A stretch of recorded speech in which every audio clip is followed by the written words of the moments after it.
नमस्कार दोस्तों, आपका स्वागत है मेरे YouTube चैनल बेसिक कानून में।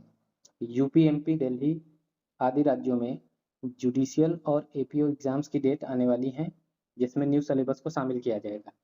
इस प्रकार से अब आईपीसी, सीआरपीसी और एविडेंस के स्थान पर हमें न्यू क्रिमिनल लॉज जैसे कि बीएनएस, बीएनएसएस और बीएसए को प्रिपेयर करना होगा और इनको पढ़ना होगा। इन बेयर एक्ट्स को पढ़ने में सबसे ज़्यादा टाइम टेकिंग पोर्शन जो है वो है डेफिनेशन क्लॉज को याद करना। लेकिन आज हम इस वीडियो में आपको बीएनएसएस यानी कि भारतीय नागरिक सुरक्षा संहिता के सेक्शन 2(1) के क्लॉज ए से जेड में दिए गए सारी डिफिनेशंस को मात्र एक बार में आपको याद करा देने की कोशिश करेंगे। इसमें कुल टोटल 26 डेफिनेशंस दिए गए हैं, जिन्हें हम बहुत ही इजीली याद करने की बेहतरीन ट्रिक आपको बताएंगे। आइए वीडियो में डेफिनेशंस को ट्रिक से याद करते हैं। तो जैसा कि आप देख रहे हैं कि भारतीय नागरिक सुरक्षा संहिता 2023 के सेक्शन 2(1) क्लॉज ए से क्लॉज जेड तक सारी डेफिनेशंस दी गई हैं। आपको एक बेसिक चीज ये या ध्यान रखना है कि ओल्ड सीआरपीसी में सारे जो डेफिनेशंस दिए गए थे वो सेक्शन 2 में दिए गए थे, लेकिन यहाँ पर ये सारी डेफिनेशंस जो बीएनएसएस में दी गई हैं वो सेक्शन 2 के सबसेक्शन 1 के क्लॉज ए से क्लॉज जेड में दिया गया है। तो आइए देखते हैं। सेक्शन 2 के सबसेक्शन 1 क्लॉज ए में ऑडियो, वीडियो और इलेक्ट्रॉनिक मीन्स को डिफाइन किया गया है। अब इसको हम ट्रिक के माध्यम से कैसे याद करेंगे कि ऑडियो वीडियो को हम देखते हैं एप्पल फ़ोन में, और ए फॉर एप्पल फ़ोन से हम इसको कनेक्ट करेंगे। ये ट्रिक हमारा रहेगा कि ए फॉर एप्पल, और एप्पल का जो फ़ोन होता है उसमें ऑडियो वीडियो और इलेक्ट्रॉनिक मीन्स आ जाएगा, जिसमें हम ऑडियो वीडियो देखते हैं। बी में बेल को डिफाइन किया गया है, तो इसका ट्रिक ये है कि बी फॉर बॉल होता है। बॉल भी 4 अल्फ़ाबेट से बना है और बेल भी 4 अल्फ़ाबेट से बना है, और दोनों में देखेंगे तो एक जैसा ही स्पेलिंग आ रहा है। तो इसको हम इस तरीके से याद कर सकते हैं। सब क्लॉज सी में डिफाइन किया गया है बेलेबल ऑफेंस को, और बेलेबल ऑफेंस को याद करने की ट्रिक ये है कि सी फॉर काऊ होता है। जिस तरीके से काऊ हमें मिल्क रिलीज करके देता है, उसी प्रकार हमें बेलेबल ऑफेंस में इस प्रकार से हमें बेलेबल ऑफेंस में बेल पे रिलीज होने का राइट मिल जाता है। अर्थात कि जिस तरीके से सी फॉर काऊ और सी में बेलेबल ऑफेंस को डिफेंस किया गया है, काऊ जिस प्रकार से मिल्क रिलीज करता है उसी प्रकार से एक्यूज्ड को कोर्ट द्वारा बेलेबल ऑफेंस में रिलीज कर दिया जाता है। तो हम यहाँ रिलीज वर्ड काऊ वर्ड से इसको कोरिलेट करेंगे क्लॉज सी को। क्लॉज डी में डिफाइन किया गया है बेल बाउंड को, और इसको हम ट्रिक के माध्यम से याद करेंगे। डी फॉर डॉग होता है, और डॉग जिस तरीके से हाउस को या हमारे घर को सिक्योरिटी प्रोवाइड करता है, उसी प्रकार से बेल बॉन्ड जो होता है वो किसी भी एक्यूज्ड के बेल कराने में सिक्योरिटी प्रदान करता है। इस तरीके से दोस्तों ये 4 डेफिनेशन हमने पढ़ा, और आगे और डेफिनेशन हम पढ़ते हैं कि सबसेक्शन ई को अगर देखा जाए तो सब क्लॉज ई, इसमें डिफाइन किया गया है बॉन्ड को। तो इसका ट्रिक थोड़ा सा आपको अजीब लग सकता है, लेकिन हमें किसी तरीके से इस डेफिनेशन को याद करना है। तो अजीब रहे या चाहे जैसा भी ट्रिक रहे, हमको याद करना ही है, क्योंकि इसी से हम अपने एग्जाम को क्रैक करेंगे। ई फॉर होता है आई। यहाँ पर यदि कोई लड़का और कोई लड़की है जिनका आई कांटेक्ट होता है, तो आई कांटेक्ट होने के बाद ही दोनों का अच्छा बॉन्ड बनता है। तो ई फॉर आई कांटेक्ट होगा, आई कांटेक्ट से बॉन्ड अच्छी बनेगी। सब क्लॉज एफ में चार्ज को डिफाइन किया गया है। एफ फॉर फिटनेस होता है, एफ फॉर फिटनेस होता है, और हम लोग अपना फिटनेस सही करने जब जिम जाते हैं तो जिम वाले को हमें चार्ज देना पड़ता है। तो एफ में चार्ज डिफाइन है, जिसे हम फिटनेस से कोरिलेट कर सकते हैं। अब आता है जी। सब क्लॉज जी में जी को हम ट्रिक से समझते हैं कि जी में डिफाइन किया गया है कॉग्निजेबल ऑफेंस को, और कॉग्निजेबल ऑफेंस जो होता है वो ग्रेवियस होता है, ग्रेवियस नेचर का ऑफेंस होता है। तो जी फॉर हो गया ग्रेवियस, और ग्रेवियस से हम कॉग्निजेबल ऑफेंस को कोरिलेट करेंगे। अब हम देखते हैं एच अल्फ़ाबेट में। क्लॉज एच में डिफाइन किया गया है कंप्लेंट को, और कंप्लेंट को हम कोरिलेट करेंगे हैरेसमेंट से। एच फॉर होता है हैरेसमेंट, और जब किसी का हैरेसमेंट होता है तो वो कोर्ट में या पुलिस के यहाँ जाके कंप्लेंट फाइल करता है। तो इस तरीके से दोस्तों हम इस ट्रिक को याद कर रहे हैं और इसको हम 1 से 2 बार वीडियो देखेंगे, सारी ट्रिक्स हमें याद हो जाएंगी। आइए आगे और डेफिनेशन हम देखते हैं। आई को हम लोग देखिए किस तरीके से याद करते हैं। इलेक्ट्रॉनिक कम्युनिकेशन आई में डिफाइन है, क्लॉज आई में, और आई फॉर हम आईफोन से कोरिलेट कर सकते हैं, क्योंकि इलेक्ट्रॉनिक कम्युनिकेशन बनाने के लिए इंसान को एक फ़ोन का ज़रूरत होगा और सब चाहते हैं कि उनके पास आईफोन हो।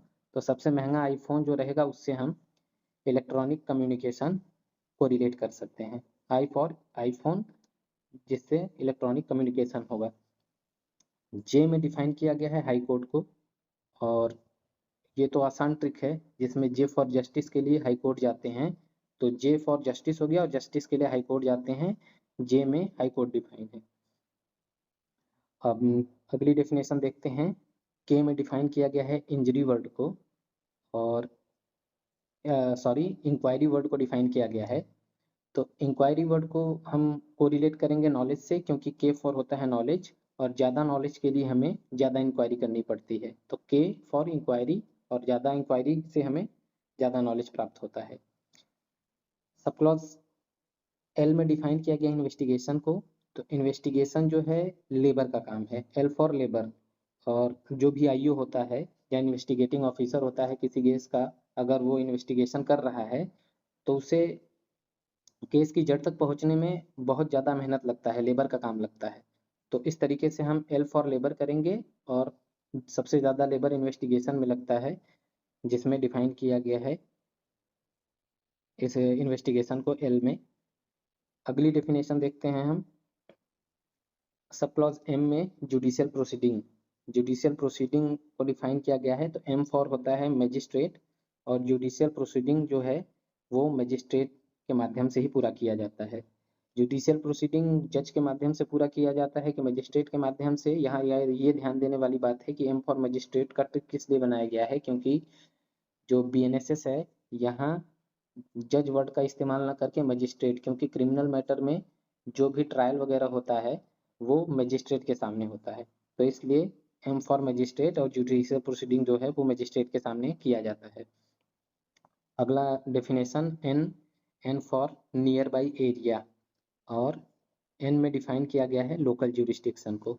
तो local jurisdiction near by area से हम कोरिलेट कर सकते हैं, क्योंकि लोकल नियर बाई एरिया का ही ज्यूरिस्डिक्शन जो है वो लोकल ज्यूरिस्डिक्शन कहा जाता है।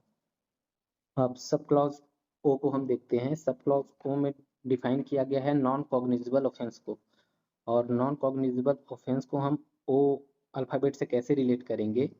ओ मीन्स होता है ऑर्डर, और जो नॉन कॉग्निजेबल ऑफेंस होता है उसमें अगर पुलिस ऑफिसर को इन्वेस्टिगेशन आरंभ करना है तो उसे मजिस्ट्रेट के ऑर्डर लेने होते हैं। इस तरीके से नॉन कॉग्निजेबल ऑफेंस को हम ओ फॉर ऑर्डर से कोरिलेट कर सकते हैं। अगला डेफिनेशन हम देखते हैं पी। पी से होता है, पी में डिफाइन किया गया है नोटिफिकेशन को, और नोटिफिकेशन को हम कोरिलेट करेंगे पब्लिक इंफॉर्मेशन से, या हम इसको पब्लिकेशन से भी, पब्लिकेशन वर्ड से भी इसको हम कोरिलेट कर सकते हैं। अर्थात कि पी फॉर होता है पब्लिक इंफॉर्मेशन, और जो नोटिफिकेशन होता है वो एक तरीके का पब्लिक इंफॉर्मेशन ही होता है। आइए दोस्तों अगली डेफिनेशन को हम देखते हैं। अगला डेफिनेशन है, पी तक डेफिनेशन हमने देख लिया है। क्यू, क्यू में ऑफेंस को डिफाइन किया गया है, और क्यू फॉर क्वेरल होता है।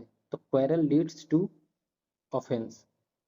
इस तरीके से हम इस डेफिनेशन को याद कर सकते हैं, बहुत ही आसान ट्रिक है। O for Q for quarrel होता है, और क्वेरल के बाद ही ऑफेंस होता है, क्योंकि किसी भी ऑफेंस का पहला स्टेप क्वेरल, मुंह से जो झगड़ा होता है उससे ही स्टार्ट होता है।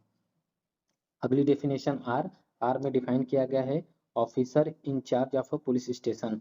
पुलिस स्टेशन का जो ऑफिसर इंचार्ज होता है वो राजा व्यक्ति होता है। R for raja, R for raja, क्योंकि उसके पास सारी पावर होती है उस पुलिस स्टेशन के रिगार्डिंग।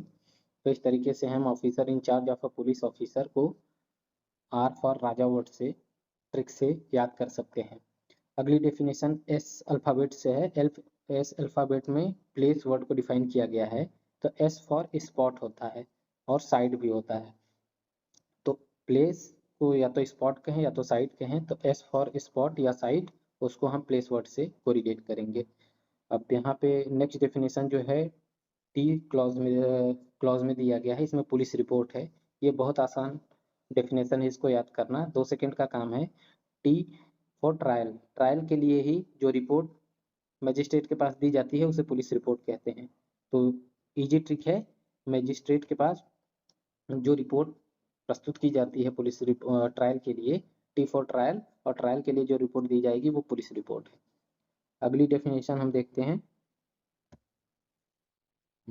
अगली डेफिनेशन है यू। यू अल्फ़ाबेट से डिफाइन किया गया है पुलिस स्टेशन को। तो पुलिस स्टेशन जो है यू फॉर यूनिट होता है, और पुलिस स्टेशन जिले में जैसे बहुत सारे पुलिस स्टेशन हो गए, उनमें से एक यूनिट ही होता है जहाँ पे पुलिस अपना काम करती है। तो पुलिस स्टेशन हर जिले में पुलिस मुख्यालय का एक यूनिट होता है। तो यू फॉर यूनिट से हम पुलिस स्टेशन को कोरिलेट करेंगे। अगला डेफिनेशन वी अल्फ़ाबेट से है। वी में डिफाइन किया गया है, यहाँ ध्यान देने वाली बात यह है कि बीएनएसएस सेक्शन 2 क्लॉज 1 सबसेक्शन 1 के क्लॉज वी में ये सब डिफिनेशन दी गई हैं। तो वी से पब्लिक प्रोसिक्यूटर वर्ड को डिफाइन किया गया है। तो और पब्लिक प्रोसिक्यूटर हमेशा जो होता है वॉइस ऑफ विक्टिम होता है, तो V for voice of victim कर देंगे। और पब्लिक प्रोसिक्यूटर हमेशा स्टेट की तरफ से विक्टिम पक्ष को ही विक्टिम पक्ष के लिए ही बहस करता है।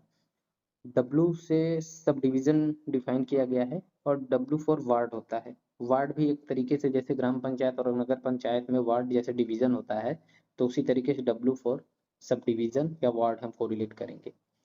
अब 2 ही 3 डेफिनेशंस और बची हैं, उसके बाद हम बीएनएसएस की सारी डेफिनेशंस को ट्रिक के माध्यम से याद करेंगे। इस वीडियो को आपको 1 से 2 बार देखना है और सारे ट्रिक्स आपके माइंड में सेट हो जाएंगे, और जहाँ भी ऑप्शन आएगा आप इसको इजिली करेक्ट आंसर करके निकल लेंगे। एक्स वर्ड में एक्स अल्फ़ाबेट से समन केस को डिफाइन किया गया है। तो समन्स जब आता है तो कहीं ना कहीं जो कोर्ट का समन ऑर्डर समन का नोटिस दिया जाता है उसको जेरोक्स करती है पुलिस, और 2-3 जगह उसको चस्पा करती है। तो एक्स में जो समन का जेरोक्स रहता है उसको पुलिस के माध्यम से देने से पहले जेरोक्स किया जाता है। तो समन केस को हम जेरोक्स से कोरिलेट करेंगे। आखिरी 2 डेफिनेशंस देखते हैं। वाई फॉर, वाई में डिफाइन किया गया है विक्टिम को, और वाई फॉर विक्टिम। और विक्टिम जो होता है हमेशा याचना करता है। विक्टिम हमेशा जज से, पुलिस से, सोसाइटी से याचना करता है कि उसकी आवाज़ को आगे बुलंद किया जाए जिससे उसको न्याय मिल सके। तो वाई फॉर याचना और वाई में विक्टिम डिफाइन किया गया है। और आखिरी डेफिनेशन जेड, जेड में डिफाइन किया गया है वारंट केस। और वारंट केस को आप सभी जानते हैं कि वारंट केस थोड़ा सीरियस नेचर का ऑफेंस माना जाता है, जिसमें आपको डेथ, लाइफ इम्प्रिजनमेंट और मोर देन 2 ईयर्स से ज़्यादा इम्प्रिजनमेंट के पनिशमेंट से पनिश किया जाए। तो इसमें ज़्यादा साल की सज़ा होती है। जेड फॉर ज़्यादा साल की सज़ा, और वारंट केस चूँकि सीवियर नेचर का होता है। तो जेड में वारंट केस है, इसको हम इस तरीके से कोरिलेट करेंगे अपने ट्रिक के माध्यम से। तो इस तरीके से हम सारी डेफिनेशंस को जो A to Z 26 definition section 2 subsection 1 के क्लॉज ए टू जेड में दिया गया है उसको हमने आसानी के साथ देखा ट्रिक के माध्यम से। अगर दोस्तों आपको ये वीडियो अच्छा लगे, आगे और भी एविडेंस और बीएनएस और भी एक्ट के डेफिनेशंस को आप ट्रिक के माध्यम से याद करना चाहते हैं और उनके चैप्टर्स को याद करना चाहते हैं, तो आप इस वीडियो में मुझे कमेंट करके बताएं। लाइक करें, सब्सक्राइब करें। आपका धन्यवाद। जय हिंद।